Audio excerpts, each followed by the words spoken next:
راولاکوٹ میں سینئر صحافی سردار نذر محمد خان اور راجہ محمد حفیظ کیانی مرحوم کی یاد میں غازی ملت پریس کلب میں دعائیہ تقریب منعقد کی گئی۔ تقریب میں صحافیوں اور معززین نے بڑی تعداد میں شرکت کی اور مرحومین کی صحافتی خدمات کو خراج عقیدت پیش کیا۔ غازی ملت پریس کلب راولاکوٹ میں منعقد ہونے والی دعائیہ تقریب کی صدارت صدر پریس کلب سردار شفقت ضیاء نے کی۔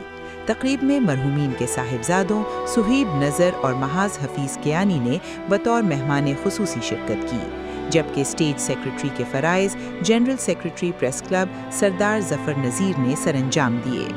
تقریب سے خطاب کرتے ہوئے مقررین نے کہا کہ مرحومین نے ہمیشہ صحافتی اصولوں کو مد نظر رکھتے ہوئے اپنے فرائض دیانتدانی اور جان نشانی سے انجام دیے۔ تحریک آزادی کشمیر اور عوامی مسائل کو اقتدار کے ایوانوں تک پہنچانے میں ان کی خدمات قابل قدر ہیں۔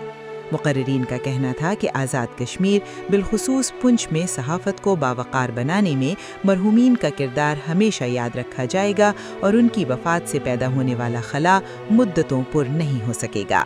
Pearl News T V